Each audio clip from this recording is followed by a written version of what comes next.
What is up, everybody, and welcome back to TarHeelIllustrated.com. I'm Jacob Turner, joining me, as he always does, for another edition of the UNC Football Show.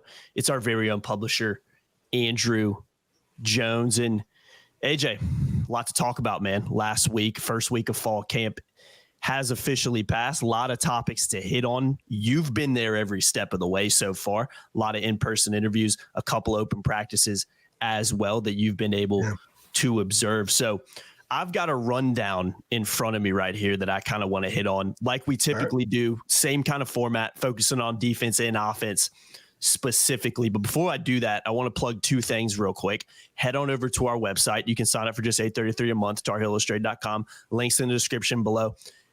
AJ, I mean, talk to me really quickly. I don't want to spend too much time on this, but really quickly on the coverage that you've been putting out, because I know you've switched up a little bit of your coverage, but man, the intel that you get from those reports that you've been putting out, I think is absolutely fantastic. So just talk a little bit about that for a second.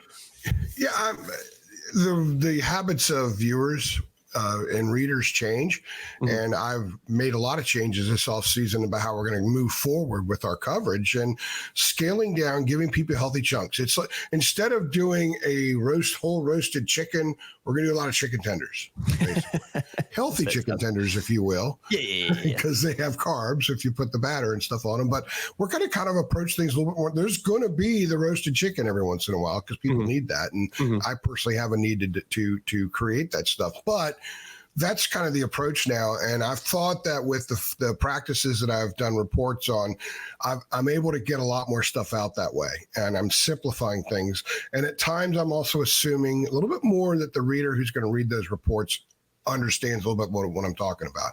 You know, Joe Schmo, who's a casual observer, who may spell Connor Harrell's name with an O-R instead of an E-R, that guy, he's not going to read the practice reports that much. But it's the one who knows it's E-R and not O-R. They're going to read the reports, and I can assume a little bit with them. So that's what I'm doing. I'm simplifying while actually adding more.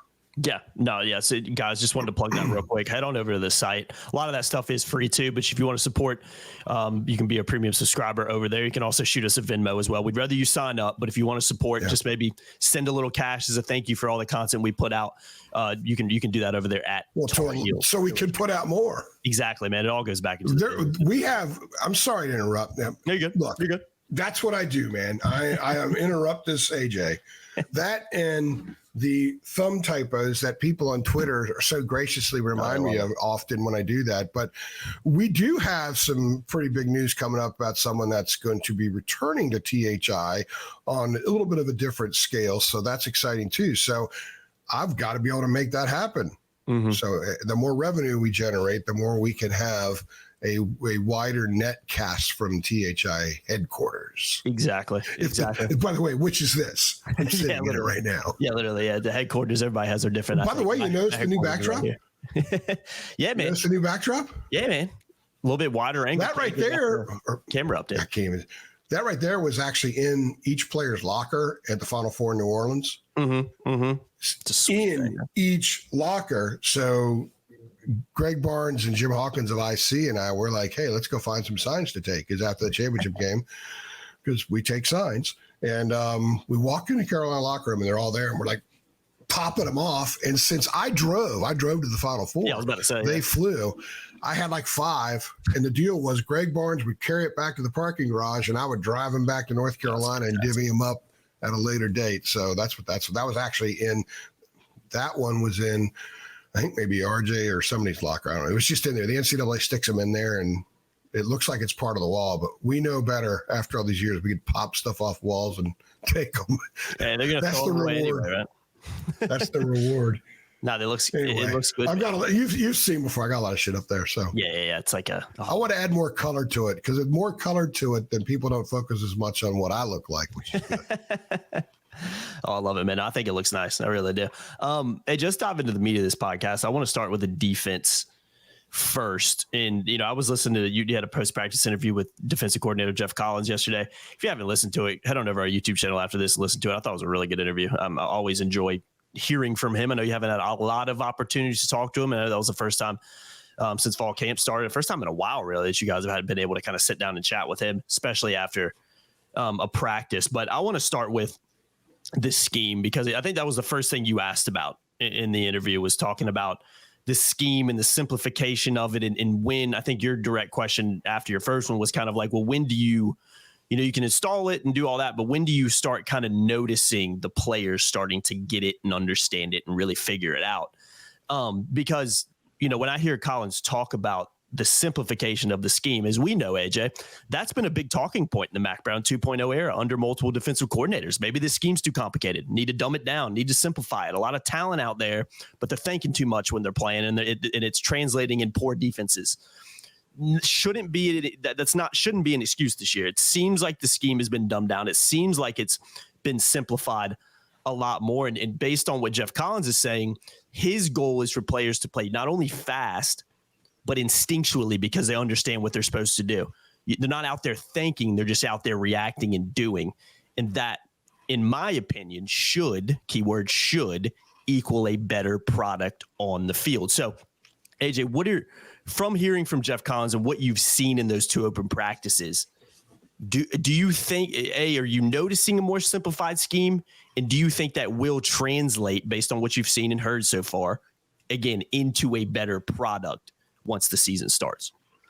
The simplification of the scheme is that they're not trying to fit a bunch of square pegs in round holes.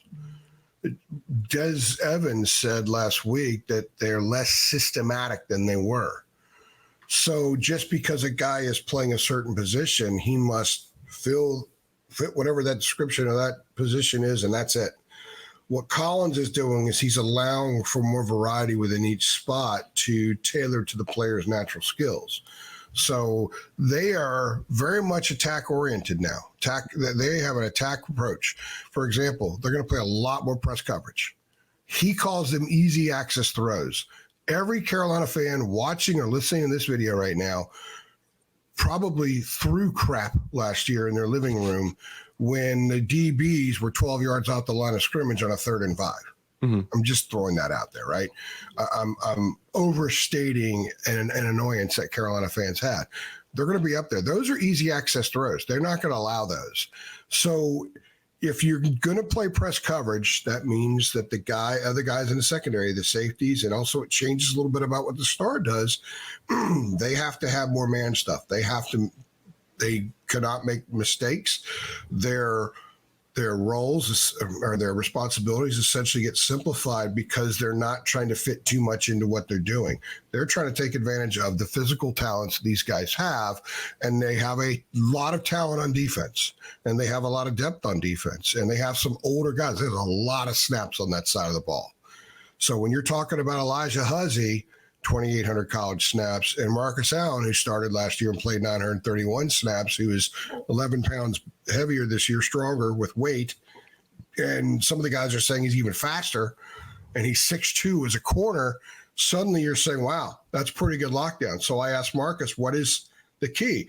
And he said to knock the receiver off his landmark. The landmark is the beginning of the route. If you can disrupt the beginning of the route, you disrupt the entire route. Mm-hmm. So they're very aggressive. They want to set the tone on defense. I think the criticism of Gene Chizik was bend but don't break. Let's play behind. Let's not give up the catastrophics. And all this crap happened. They were 121st in nation in first downs allowed last year. They didn't get off the field. Mm-hmm. Jeff Collins' defenses, when he was the coordinator at Mississippi State and Florida, got off the field. I ran a bunch of stuff where I went back and broke down all the numbers under him and compared it to the last several years at Carolina, and there's dramatic differences. So the simplification is we're going to attack. You're not when you're in pre-snap, you're not worried about trying to communicate the possibility of doing 9 different things, because if you're okay at 9 things, you're going to suck as a defense. If you're really damn good at 3 or 4 things, you're going to be much better as a defense and create turnovers, put offenses in deep situations with sacks. They want to generate a lot more sacks. They want to create havoc. It's mayhem. We were joking with Jeff yesterday when he was walking up to the podium about being the minister of mayhem. He loves that stuff. Mm-hmm. Collins, chaotic Collins, minister of mayhem. He actually came over to me during practice yesterday and said, came over and said, "Hey, what's going on?" Or so he was just going by, going from one station to the next or something like that. I said, "By the way, we're talking to you after practice today." He said, "Oh, really?" He said, I saw what Amari said the other day, Amari Campbell. He said, I'll just say everything Amari said about me. I said, these guys say you're crazy, but good crazy. And he started laughing.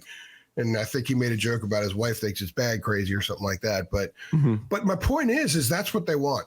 So you simplify by saying, pin your ears back and go make a play. You simplify by saying, stop the easy access throw. So all that other communication about if the route goes here and the route goes there doesn't matter. Yeah. So it's not like they're giving them less information for the sake of giving them less information. There's a purpose behind it. And the purpose is make plays, wreak havoc, be the dictator on the field. Do not let the offense dictate tempo, pace, and all that kind of stuff. I think the kids, my vibe is the kids love it. Of course, let's wait and see what happens in a game. I think Carolina fans have been fed a lot of this before, and seeing is believing, which is kind of what you tweeted out yesterday. I get that. But this is a dramatic departure from what they did 2 years ago. Bateman had to figure out how the Army defense worked at the Power 5 level, and it was a struggle for him. Gene Chizik was trying to play 2012 defense in 2023, and it wasn't going to work. Now you've got a guy who is approaching things very differently, using the personnel. He said yesterday he wants to play between 20 and 24 guys, and they have enough depth in most of those spots where they could do it without a huge drop-off.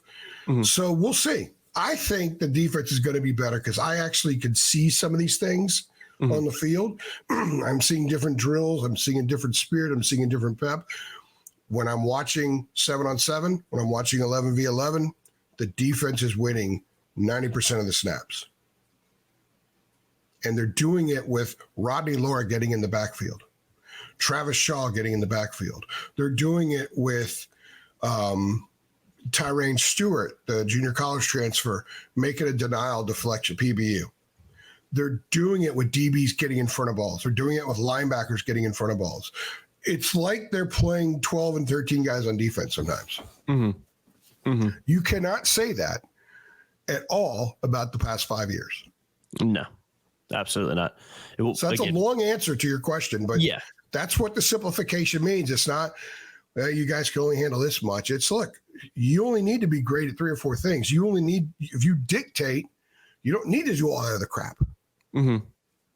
So be really good at this and roll. Yeah, no, I think it's, again, that's kind of what I said in my tweet yesterday is, I completely understand the, I'll believe it when I see it. Heck, I'm a part of that camp a big part of me is a part of that camp too, because of what we've witnessed, not only over the last 5 years, but I mean, again, I've been watching Carolina football for a long time, and I can't really think of a great defense that I've seen, have to go back, 15 plus years really. But I think you can't let that mindset just take away from everything else, because there are legitimate reasons where you should be optimistic based on, again, what you're seeing, what you're reporting, what Jeff Collins is saying.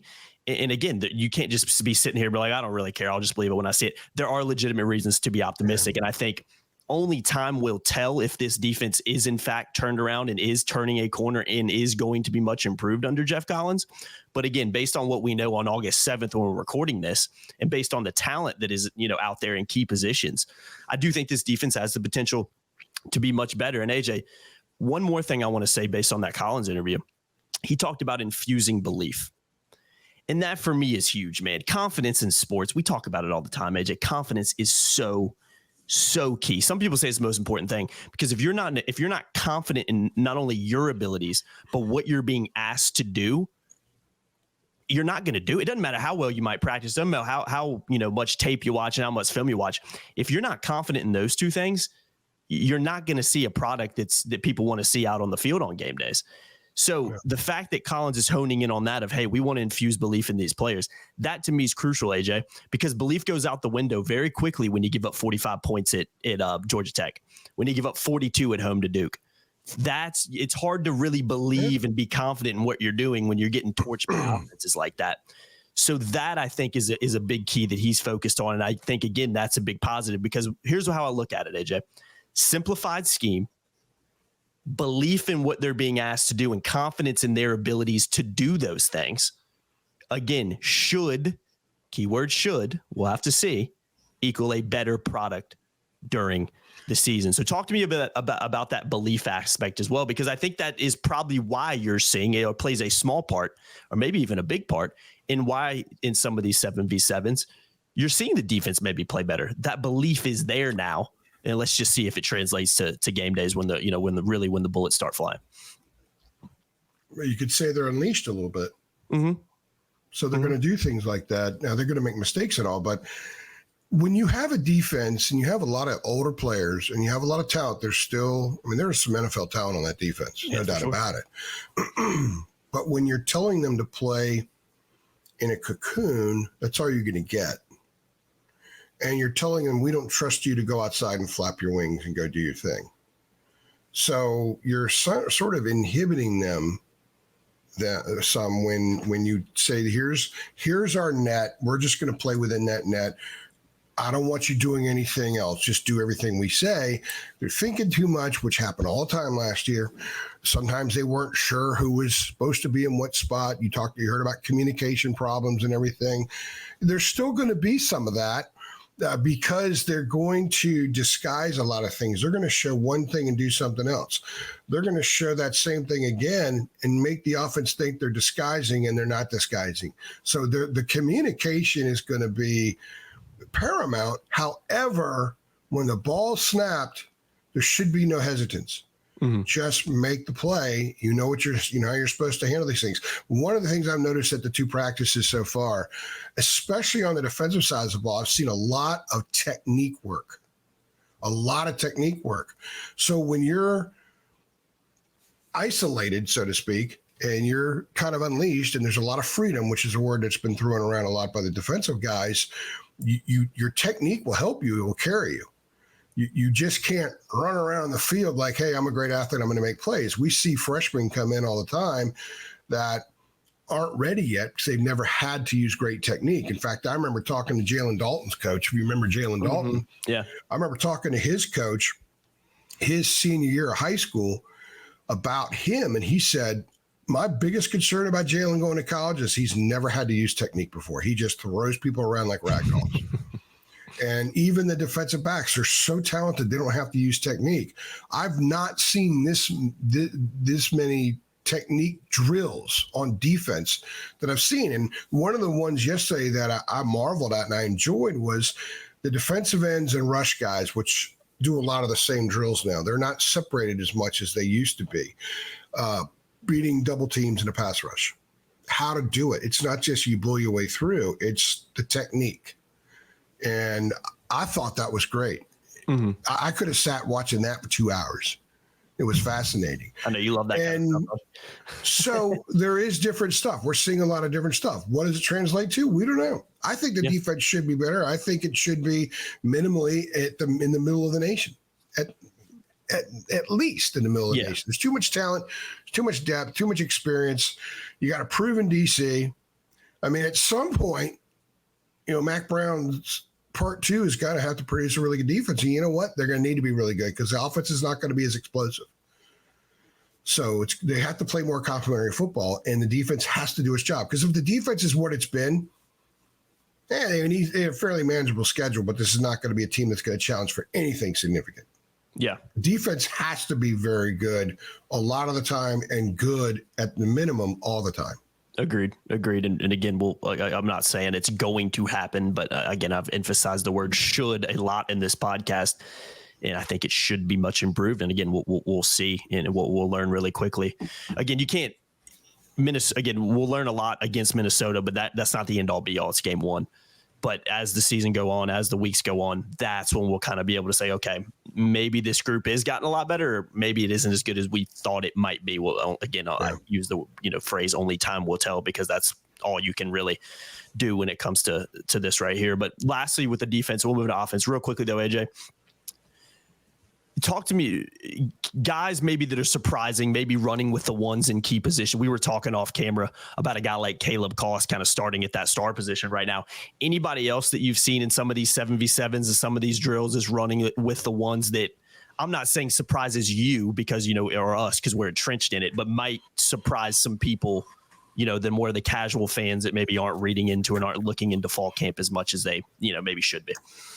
I wouldn't say so yet. You have your absolutes, Elijah Huzzy, Marcus Allen at the corner, Power Eccles, Amari Campbell at linebacker. Campbell's got that job times 1,000. Yeah. Bo Atkinson's had a really, really good camp. And there are some people that believe that he's an NFL guy. Mm-hmm. So Dez has had a really good camp. You've got your main and the safety, man. They're 4 deep at safety. DeAndre Boykins is playing a lot of safety right now, but the starters I would say right now are Will Hardy and Stick Lane. Jakeem Harris, who's played 2,000 some odd snaps, is behind him. You've got Boykins as well, but you got 4 guys there. Mac Brown told the team after practice yesterday, we're not looking for a starting 11 on defense. We're looking for as many blue team guys as we can get. The blue team is the first team, the starters. So you may not be on the field first, but if you're in the blue team, you're a starter and you're going to play a lot. That's what they're looking for. So I think that's a good sign because they know they have enough starters. They know they can roll 11 guys on the field defensively and feel pretty good about each of them individually. Now, whatever they are collectively is a different story. They're looking for as many of those other guys they can roll out if need be in the same scenario and have no issue whatsoever with them, not be concerned, because football coaches tend to be pretty paranoid. And I sense that the paranoia about that side of the ball is the individuals is just not there like it used to be. When Matt came in, people love to dog Mac, but they got to take a deeper picture, a deeper look at where the program is. They had 2 defensive linemen. They had Jason Strobridge and Aaron Crawford. Jamari Fox, as a true freshman, was getting reps. Same number of reps then, basically, as he got last year, right?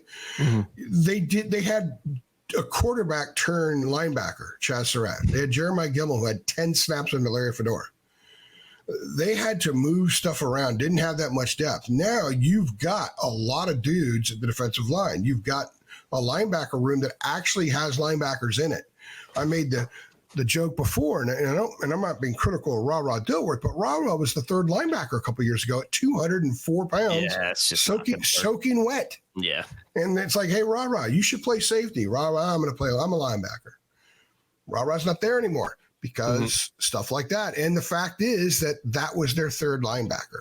They've got a bunch of guys now. So they have a lot of flexibility. They have a lot of options. And they're at a point where Mac after practice can say, we're not trying to find 11 starters. We're trying to find as many blue team guys as we can. And he's being legitimate. And then Jeff Collins says 20 to 24, we can play 10 guys on D. I know Jeff Collins says a lot of things, but as a defensive coordinator, that's his lane. He owns that lane. As a head coach, sometimes you'll hear Max say, look, the position coaches, they're the head coaches of those positions. They make the decisions about playing time and stuff like that. I think that Collins' words as a coordinator should be taken differently than the kinds of things he said as a head coach. In fact, the whole head coaching thing I would just throw out. It's irrelevant. It's irrelevant, man. It's totally irrelevant. Yeah. So we've done a lot here on defense, but I think defense is very interesting because there is the potential that it can make a considerable jump from before. I'm not going to tell you right now it's going to because, like you said, and like so many others are saying, seeing is believing. And it's been a long time since North Carolina's had a reliable defense. Yeah. A defense that can get out there and get a 3 and out and get a 5 and out and get a 4 and out and get a pick, get a 3 and out, get a 6 and out and force a punt that goes into the end zone. You start at your own 20 or whatever, that kind of thing. They have not had that kind of defense against a solid offense in a long time. This defense has the potential to maybe do some of that this year, but I'm not going to project it until I see it. Yeah. Yeah. And I think that's but people should have on the radar. Yeah. If they're pretty good, and they're getting some turnovers and they're getting some sacks and they're knocking the ball loose from the quarterback and someone's scooping it up and running the other way, don't be surprised because that's what their intent is. When they have a vision and they're trying to lay that vision out on the practice field, that's what they see. They see that defense. They don't see what was there before. They only see that moving forward. And watching them try to implement that and make that happen and massage it into reality has been really interesting. Because remember, I've seen this group 6 times now, because go back to the spring, 6, 7 times. And I've seen this evolve. The fact that some of the drills they're doing now are different than what they were doing in the spring means that they got everything done they wanted to do in the spring, so they hit the ground running in the fall. And that's very good, because a lot of Collins said that they got the install in 1 day. I know, yeah.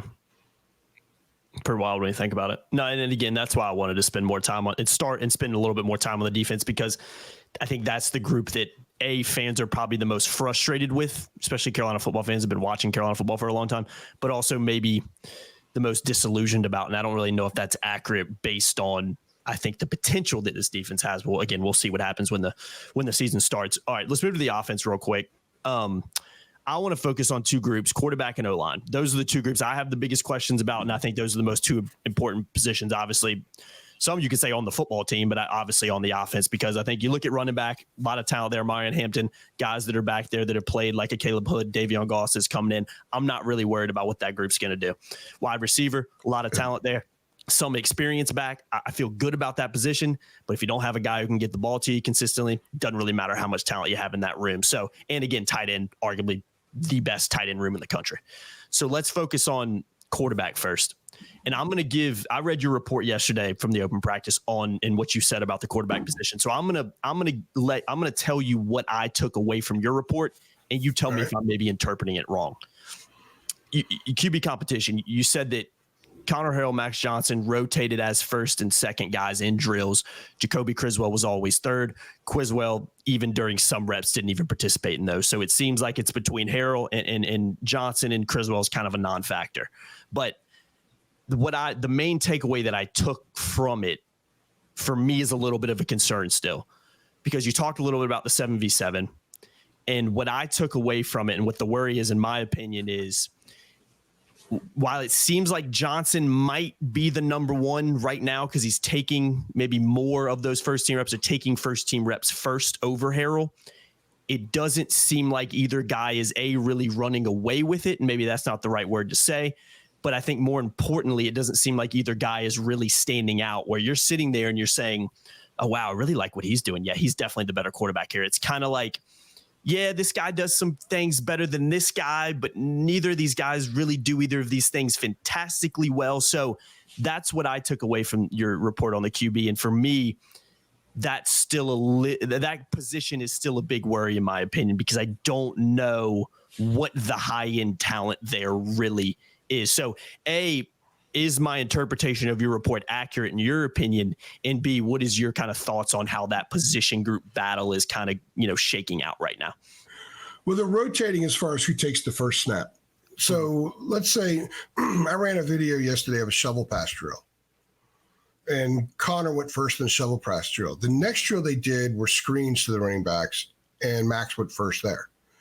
And then the next drill was sort of a little bit of a play action where the running back, won 1,000, then release over the middle, a little dump, which you're going to see this year. I ran a podcast last week about Amari Hampton going to be more involved in the passing offense, and he is. You're talking wheel routes, you're talking little stuff over the middle. Davion Goss, get him the ball in space over the middle, and he didn't pull it for a reason. So they're rotating who takes the first snap. Max went first in 7-on-7. Max went first in, they call it goal line, but it's red zone. They started at the 20, and he led him to a touchdown in 6 snaps. It was a run by Amari Hampton. So I don't think you can glean anything from their order. You can deduce that Jacoby Criswell is not a factor, like I've been saying all along. Nothing against Jacoby. He's a wonderful guy. But, for example, the shovel pass drill. Connor would go, Max would go, Criswell would go, Merdinger would go, then it would go back to Connor, then it would go to Max, and then stop. That's what it was. Jacoby was getting a rep in the drills, but not as many reps. The other ones are getting twice as much. Connor and Max are getting twice as many reps. So Jacoby's not a factor right now. I think he's a good insurance policy as a third guy. And there were a couple of times Merdinger went ahead of him in certain drills. Merdinger looks good. Mm-hmm. Merdinger throws a nice tight ball. I think he's somebody to keep an eye on. I believe Bryce Baker is the quarterback of the future in North Carolina. Agreed. I think he is. I think he's everything they wanted Criswell and Harrell to be, but I think he's that and more. and we'll see down the road. But Michael Merdinger he's going to have something to say about that. Okay, that's dropped for 2 years, a podcast for 2 years from now. This is a Max versus Connor thing, but my personal opinion is Max has moved in front of Connor for a couple of reasons. Number one, he's 6'5". They list Connor at 6'2". Last season, he was listed at 0.5. So like in between 6 feet and 6'1". So they say he's grown an inch and a half. Okay.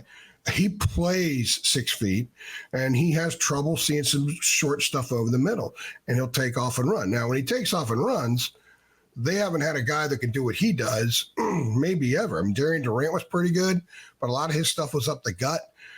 Marquise Williams is the best running quarterback they've had because he was like a fullback sometimes with running back speed. Marquise was a beast. He should have tried to play wide receiver in the NFL. Perfect. I think he would have played in the NFL as a receiver. And Drake and Sam were pretty decent, but Connor's on a different level. So even if Max is a starting quarterback, I can see them having some packages for Connor. They did it for Jace Ruder in 2019 before he got hurt because he had better wheels than Sam. I can see that, but I also think that they're going to marry themselves to one guy and try to ride that guy. And that's who they are, because they've got a lot of coming together that they need to do offensively with a much different offensive approach you're going to see now. So I think it's Max simply because he could see more of the field. I think he's more reliable on the check down throws. I think that he can run well enough so he can escape. So you get a little bit about what you get from Connor and just the experience. He's played so much football. He's thrown 788 passes in the SEC and been picked off 12 times. And let's remember, the 2 SEC programs he played in were chaotic messes when he left. Yeah, that's so that has to factor into some of the thinking. He was playing in absolute nutcase environments, clearly nutcase environments in which the fan bases were just throwing pipe bombs at the program every 5 seconds.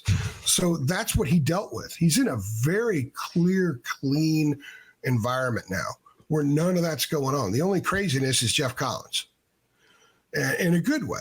Yeah, it's good.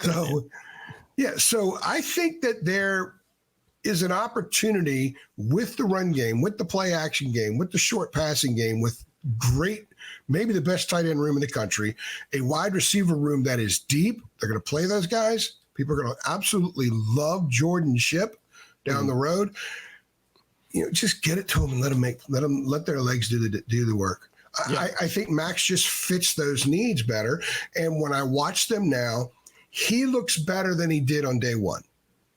Connor looks a little bit more the same, but I'm basing this on limited time seeing them. The staff sees them every day.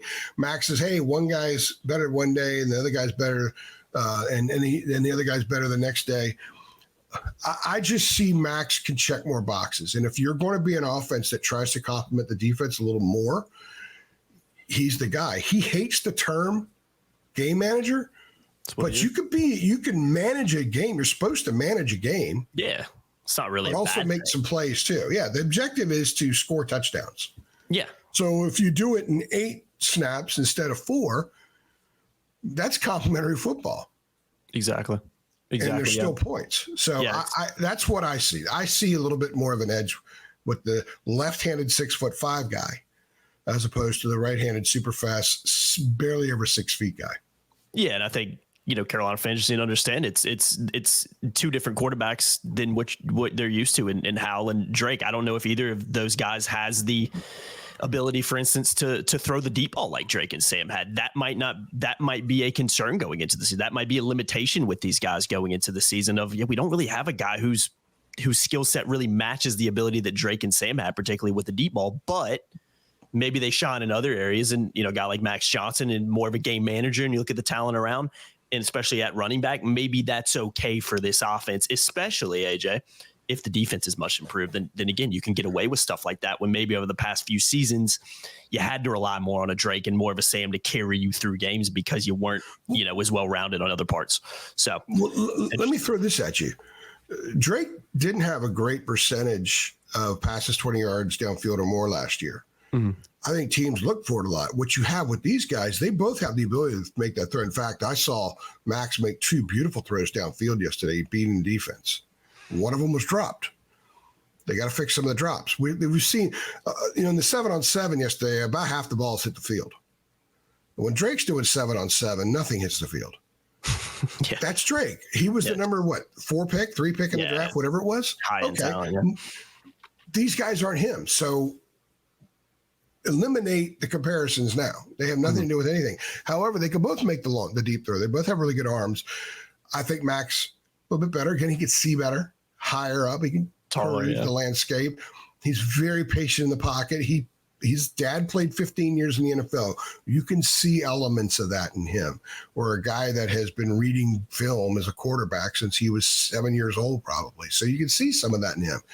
Is he super gifted? I don't think he's super gifted, but I think he's got plenty of talent, and he could be an effective player. So if you're running with Armari a lot and you're squeezing those linebackers in, and suddenly it changes some of the responsibility with some of the other guys in the defense.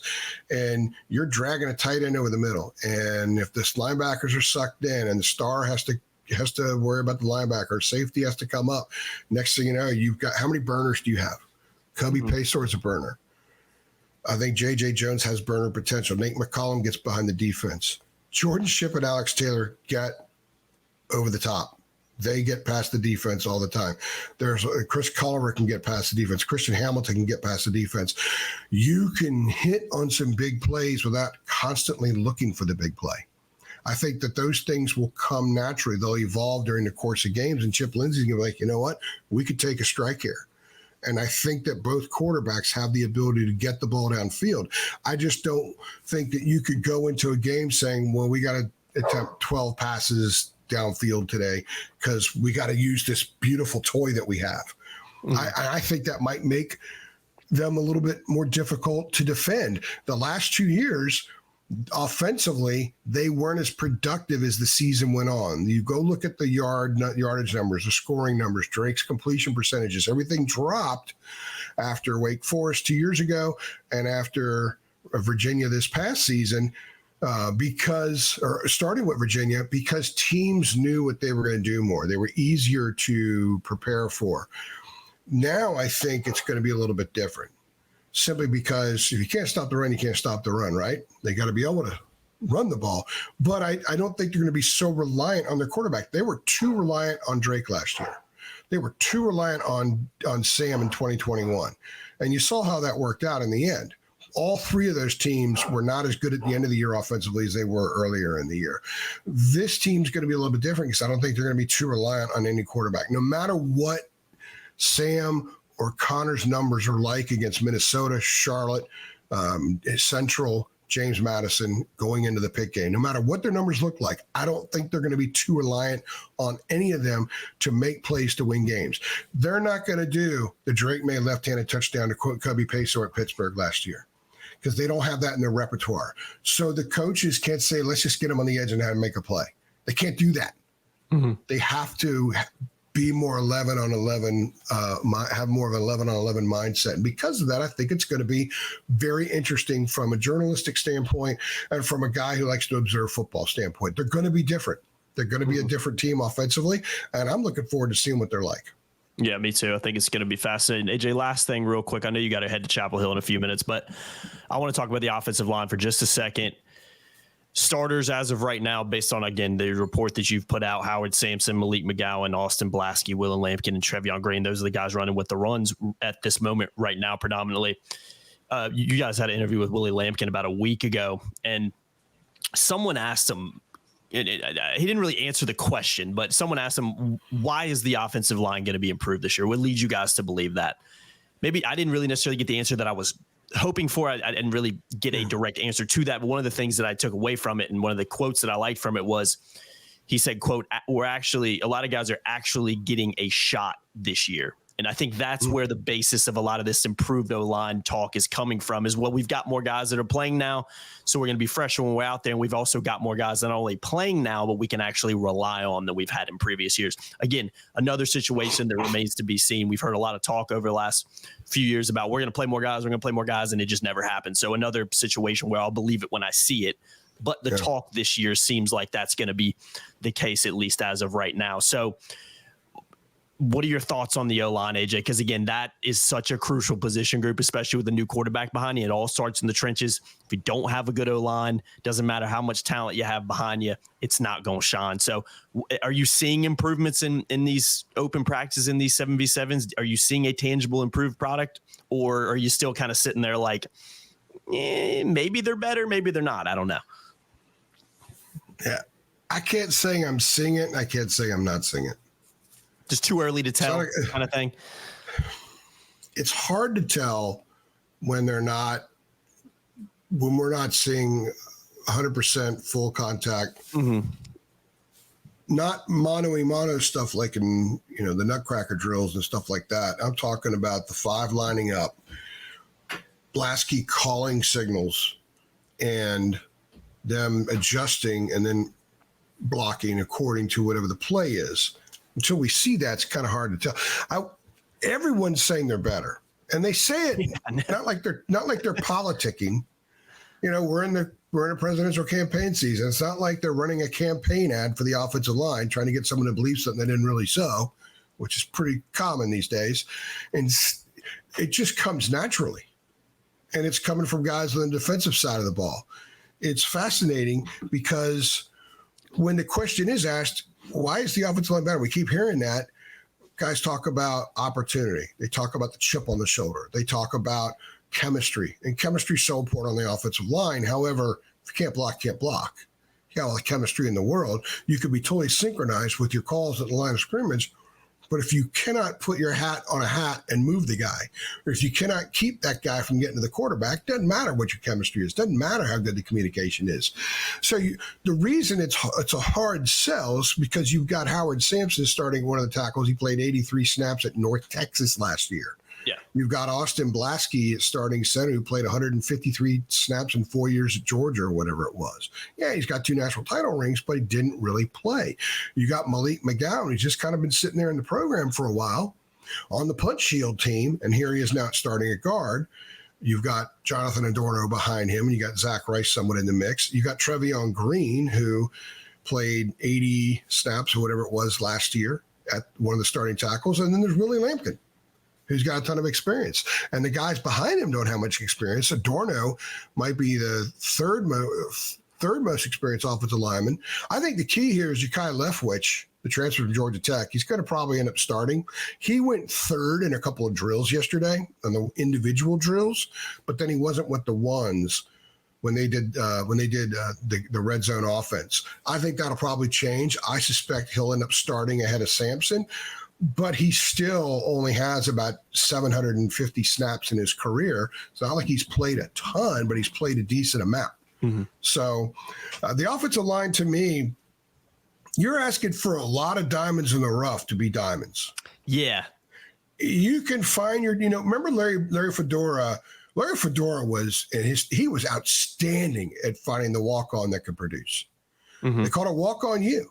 And there's still 2 walk-ons from the Larry Fedora era in the NFL, Cole Holcomb and Mac Hollins. He had a knack for that, but he brought in a lot of walk-ons that never did anything because there's only so many diamonds in the rough. Otherwise, they wouldn't be diamonds in the rough. We wouldn't have the term. You're asking for a lot of significant uptick from guys on the offensive line that no one has seen before. Like, why would it work now so quickly for Howard Sampson that it didn't at North Texas? Well, North Texas had a coaching change. There were some issues there. Maybe that's why. He stepped in at Carrot Chapel Hill, and I remember last January I talked to him, and he said, I'm a project. I came here because I'm a project and I have time. And next thing you know, you go out there and practice in spring, and he's starting at left tackle. Like, wow. But he looks the part. He's 6'8.5", 345, 350 pounds or whatever. Trevion Green is 6'8" and 6'7.5", 6'8", 300. He says he's comfortable playing at 355. They're huge. It's the biggest offensive line, minus Willie Lampkin I've seen. That's kind of what makes Willie even more special, in my opinion. He's such a good guy. So that's a long answer for I have no idea. We don't know what that group is until we see them not just go through those first 4 games. So Minnesota's going to be physical, and that's going to be a tough environment. It's going to be difficult for them to hear the calls because it's going to be 50,000 people that are liquored up and frothing at the mouth in a night game. We're not going to know until maybe early October if this is a good line. We might know if it's a bad line right away. That's a good point. We won't know if it's a good line. Like it could happen at Minnesota. What happened in Blacksburg in 21? Yeah, it's not out. They couldn't stop anything. Yeah, and Sam's getting blown up out of the gate, and that set the tone for the whole season. Mm-hmm. There's a chance that happens up there in Minneapolis. Mm-hmm. Very much a chance it happens up there because I think this Minnesota team's better than that Virginia Tech team, and who knows about Carolina? I mean, that club had some offensive linemen that are getting paid.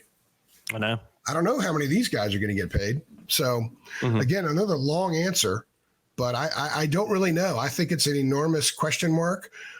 I tend to believe a little bit of what I'm told in fall camp, but not everything because I've been around long enough to know. Yeah, you know better than that. I'm sure the guys at Southern Miss right now are talking about how much depth they have at offensive line too. Yeah, everybody's great. Everybody's saying that stuff right now. Mm-hmm. And when you look at the past and all these guys other than Lampkin, it's hard to project any of that moving forward. So, and it's hard to tell in practice because we don't get to see the 11-on-11 live full throttle. Can you block Power Eccles blitzing?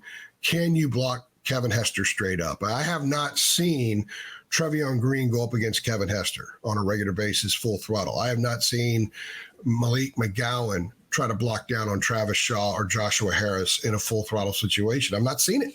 Yeah. So I can't really say. Yeah. Well, it'll obviously be a group we continue to discuss as we dive deeper into fall camp, because I think there are a lot of question marks still on that line of scrimmage. You took the words right out of my mouth, really. I think to end this podcast and in this discussion about the O-line, for me, like you said, you're kind of relying on a lot of guys playing at 100% of their potential, whatever you want to call it. And that will translate into a much improved O-line when, as we know, as long as you've been doing this and even as long as I've been doing it, it never works out like that, man. It just doesn't. Guys not getting banged up or being injured, being 100%. I mean, there's so many different factors that goes into it. So only time will tell again with this position group. And again, this is a position group I want to continue to discuss because I think it's kind of fascinating, really. Because let me add this. Yeah. In the course of a broadcast, every once in a while, a player will play well, and an announcer they'll talk a little bit about their past or how they got there, whatever, especially now in the transfer era. You'll inevitably hear on occasion, what a great find that guy was. Yeah. You're looking at a lot more situations on the offensive line. By the way, they have a Division III transfer who's the backup center right now, Zach Greenberg.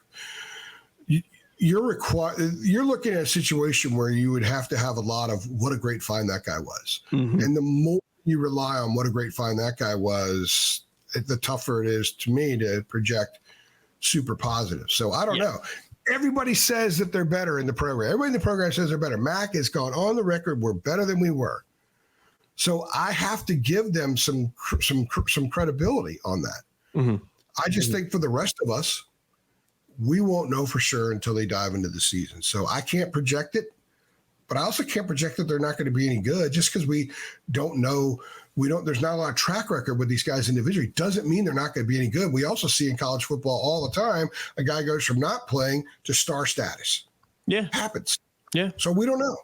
That'll be, I'm telling you, man, the offensive line, quarterback, and I think generating a conventional pass rush from the guys up front on the defensive line are the three most interesting things I'm looking forward to seeing with this team. And also punter.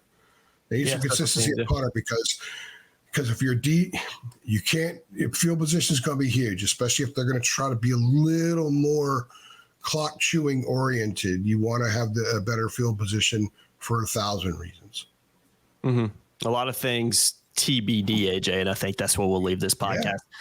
Yeah, it's fascinating, man. It really is. But again, this is kind of what makes our job fun this time of year, trying to figure out how things are going to shake up and analyze it as best we could and as best we can, excuse me. And, we're going to continue to do that throughout the rest of fall camp and preseason practice as well. I've been Jacob Turner. He's been Andrew Jones. He's got to dash on over to Chapel Hill because the grind never stops this time of year. Speaking of offensive line, we get to talk to Austin Blasky today, so I'm excited. Yeah, that'll be good. That. That'll be good. I'm looking forward to kind of seeing what he has to say. I'm looking forward to the interviews you got today. I think it's 4 guys, right? Including 3 players: Austin Blasky, Will Hardy. I'm trying to think of the other players. We also get Charlton Warren. I'm blanking on the other guy as well, but guys, you'll know because it'll be uploaded on our YouTube channel here. Probably before this episode even comes out. We usually release this a little bit later on. Yeah, I'm gonna pop off the reports and stuff. I may hold one of the players till tomorrow just to kind of string it out. But the videos will be up in public as soon as I get them up in public. Yeah. Yep. So yeah, very interesting. Kevin Hester, the other guy, by the way. So Kevin Hester, yes, good. And by the way, Jacoby Cowan. Yeah. Not even prompt. Everyone's talking Jacoby Cowan, and I've seen in practice a much quicker Jacoby Cowan than I've ever seen before. So that's partly why. And also Rodney Lauren, Joel Starlings. That's why Collins thinks they can go 10 deep. Those two have made dramatic improvements. And Laura was disruptive yesterday. It's big. Very disruptive. So, I can't wait till they start playing games because I want all these questions answered. Yeah, fascinating. It's fascinating. Jacoby Cowan, super highly recruited kid out of went to Ohio State. I remember going to a Rivals camp years ago, and he was like the guy there. So talent was always there, just hadn't necessarily translated to the college level yet. But if he figures it out, man, I mean that is they got a few guys like that. Yeah, man. That's big time if he can figure it out too. Travis Shaw as well. I mean, that's just a massive boost for your D-line. Mr. Evans. Guys, subscribe to our YouTube channel below. Make sure you like, make sure you share, make sure you tell your friends about us. Head on over to TarHillIllustrated.com, $8.33 a month to sign up, or you can just shoot us a Venmo if you want to say thank you for all the content we put out at Tar Heel Illustrated. All the links are below. I'm Jacob Turner. He's Andrew Jones. Appreciate y'all watching. We'll catch you guys next time. Thanks.